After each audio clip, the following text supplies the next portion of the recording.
Thank you very much, Mugdad. Good evening and assalamu alaikum. Just under 20, almost 21 years ago, a group of artists, writers, designers, producers, directors in the theater got together, both Muslims and non-Muslims.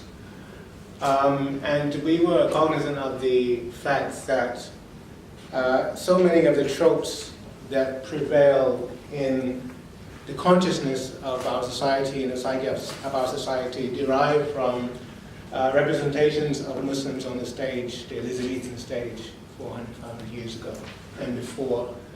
And how those tropes and those mentalities and mindsets have become intractable as a result of people not having exposure to an alternative narrative around Muslims and Islam.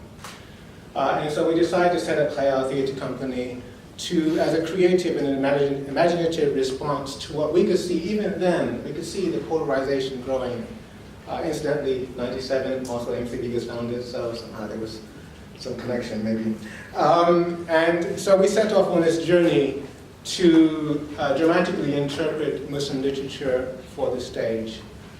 In our first production at the Tabernacle in Notting Hill Gate in 1998, we presented Conference of the Birds. Conference of the Birds is a piece of Muslim literature from the 13th century, which actually had a prior exposure on the stage here in Britain at the hands of probably the greatest living British dramatist, Peter Brook.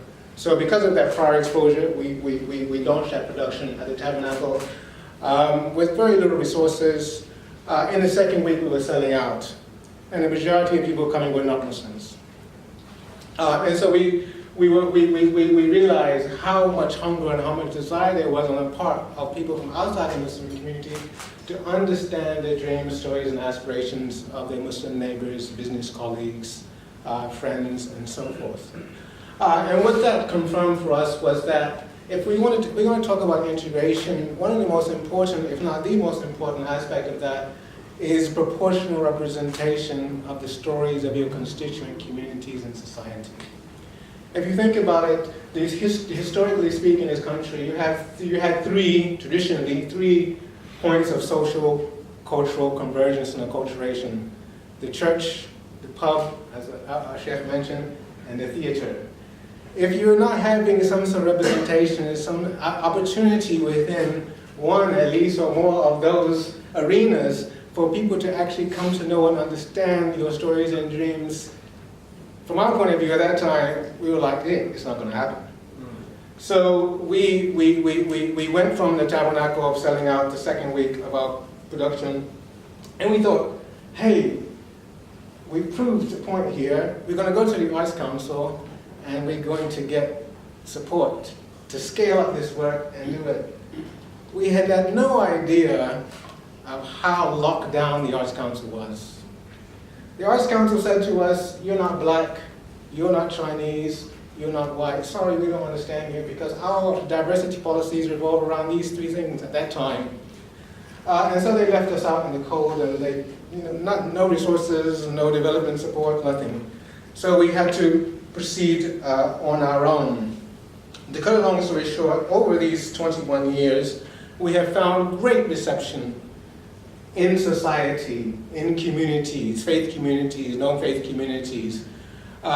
Great reception within Muslim communities. I suppose one of the reasons I was invited here is Dame Louise Casey, when she published her report, what it was last year, whatever, she went on television and she sort of started suggesting that Muslims are completely, they oppose any involvement in theater.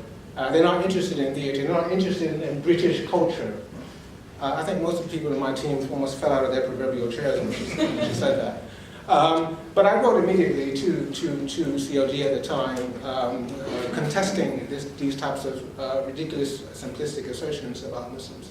In fact, we have demand nationally from within Muslim communities and outside of Muslim communities, which far outstrips our capacity to deliver. So the idea that Muslims are not interested in theater and that Muslims don't recognize the capacity and the power of art and culture to bring people together is not correct, and it's one that needs to be redressed by government, really, and especially within the culture sector and DCMS and the Arts Council. To Saji Javed's credit, he took on the Arts Council in a speech in Bristol in 2014, and he said, and while 14% of the UK's population is non-white, BME applicants were awarded just 5.5% of grants for the Arts Awards last year. Why is this? Are BME people simply less artistic, less talented? Of course not. And I've got many quotes from the Arts Council itself. Taking part figures from Arts Council England show there has been no statistically significant change to the proportion of BME engagement with arts and culture over the past 9 years. So it's a two-way street. We have within institutions, within governmental departments, we have a deprioritization of a lot of the ways in which we can address issues of integration.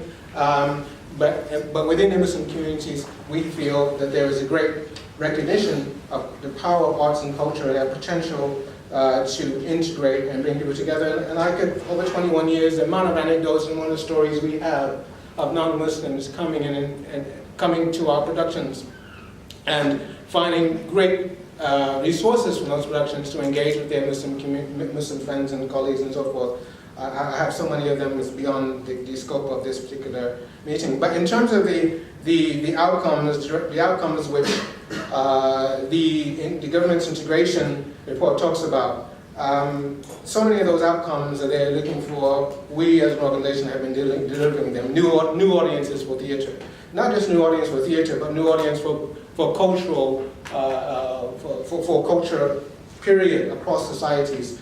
We worked on the Hajj exhibition, critically acclaimed Hajj exhibition at the British Museum, because the British Museum wanted to bring in Muslims into the institution. Greater influence and confidence on the part of Muslim women as a result of our promotion of women in central stage roles as storytellers within Muslim communities and wider society. The majority of our artists are Muslim women, especially where performance storytellers are concerned. Greater appreciation of and enthusiasm for English literature, and by extension, literacy and oracy in the English language, another outcome that we have delivered for 21 years.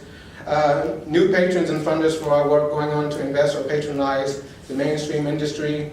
More members of Muslim communities choosing to pursue careers in the theater or wider cultural industries. We mentor artists, designers, and so forth who have gone into society to work and contribute to society and on. So I think there's a positive aspect to what I have to share, but there's also some challenges that we are constantly advocating with government around and trying to push government to put more pressure, especially on DC and National Art Council, to prioritize factors that can lead to greater integration. Thank you.